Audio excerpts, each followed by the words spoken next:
महाभारत महाकाव्य में कुछ ऐसी अद्भुत तकनीकों का वर्णन पहले ही कर दिया गया था जिसको कलयुग में विकसित होते होते हजारों वर्ष बीत गए। आज के जीवन की ऐसी विज्ञान से संबंधित चीजें जिनका वर्णन महाभारत में हमें पहले से मिलता है, आइए जानते हैं इस रोचक वीडियो में। और अगर आपको ये वीडियो पसंद आए तो वीडियो को लाइक और चैनल को सब्सक्राइब अवश्य कीजिए। क्लोनिंग और टेस्ट ट्यूब बेबी, जिसे जीव विज्ञान में प्रतिरूपण अर्थात अनुवांशिक रूप से समान प्राणियों को उत्पन्न करने की प्रक्रिया भी कहा जाता है, इसी प्रक्रिया का लगभग समान वर्णन हमें महाभारत के आदि पर्व अध्याय 114 में मिलता है, जहाँ महर्षि व्यास जी ने गांधारी के गर्भ से उत्पन्न हुए मांस पिंड को 100 भागों में बांटा था, परंतु काल के परिवर्तन से उस मांस पिंड के यथा योग्य 101 भाग हो गए थे।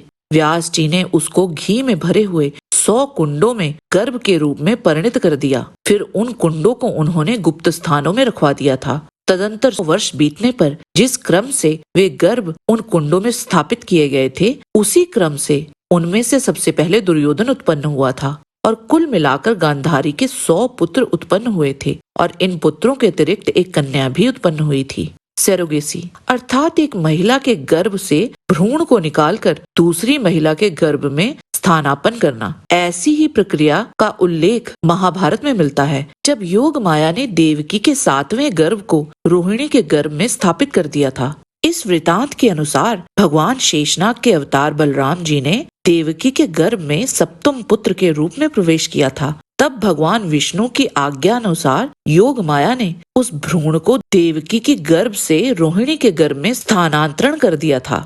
सर्जरी अर्थात शल्य चिकित्सा, इसका वर्णन हमारे कितने ही ग्रंथों में किया गया है। महाभारत में भी विभिन्न स्थानों पर शल्य चिकित्सा द्वारा किए गए उपचारों का वर्णन है। महाभारत के भीष्म पर्व अध्याय 120 के अनुसार जब भीष्म पितामह छरछैया पर लेटे हुए थे, उस समय दुर्योधन ने शरीर से बाण निकाल फेंकने की कला में कुशल वैद्य को भीष्म जी की सेवा में उपस्थित कर दिया था।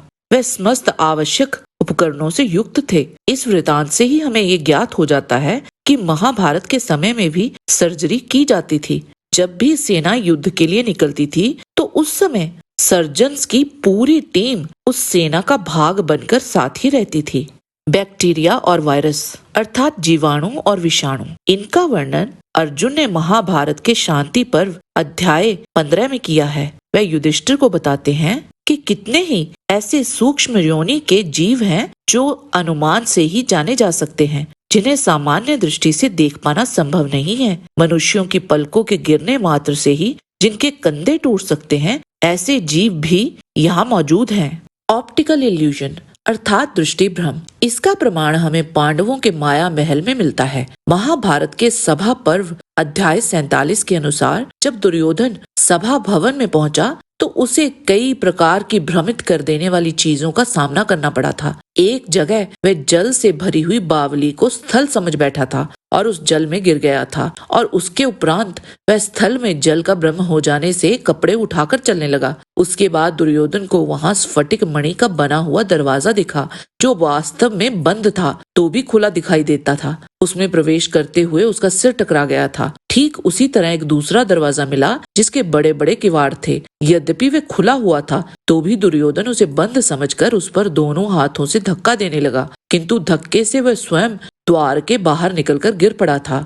वेपन्स ऑफ मास डिस्ट्रक्शन, जैसे कि न्यूक्लियर बॉम्ब्स, जिसका घातक प्रभाव हम सब नागासाकी और हिरोशिमा के ऊपर देख चुके हैं, इन सब से भी कहीं अधिक शक्तिशाली बॉम्ब्स का वर्णन हमें महाभारत में मिलता है। आग्नेयास्त्र, ब्रह्मास्त्र, नारायणास्त्र आदि कितने ही शक्तिशाली अस्त्रों का वर्णन हमें संपूर्ण महाभारत के कई पर्वों में मिलता है, जिनका मंत्र शक्ति से आह्वान किया जाता था और एक बार छोड़े जाने पर लाखों करोड़ों प्राणियों की जान ले लेते थे।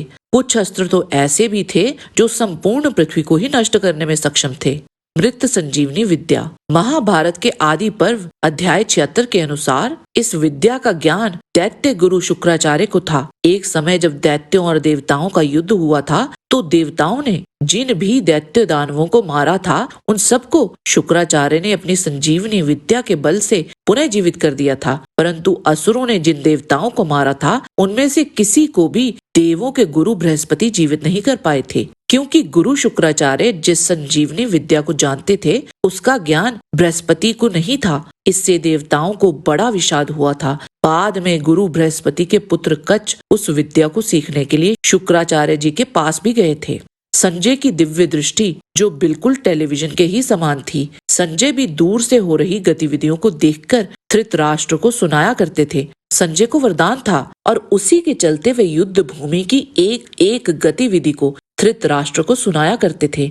लिंग परिवर्तन का वर्णन भी महाभारत में हमें मिलता है। देवव्रत भीष्म से प्रतिशोध लेने के लिए अम्बा ने शिखंडी के रूप में पुनर्जन्म लिया था। शिखंडी ने पहले एक स्त्री के रूप में ही जन्म लिया था। बाद में एक यक्ष की सहायता से वह स्त्री से पुरुष बन गई थी। आज की वीडियो में बस इतना ही। आशा करते हैं कि आपको हमारा आज का वीडियो पसंद आया होगा। कृपया इसे लाइक और शेयर अवश्य करें। किसी भी प्रकार की त्रुटि के लिए आप सबसे क्षमा याचना करते हुए आपसे निवेदन है कि प्रेम पूर्वक परम पिता परमात्मा को मन में धारण करें और बोलें, वैदिक सनातन धर्म की सदा ही जय।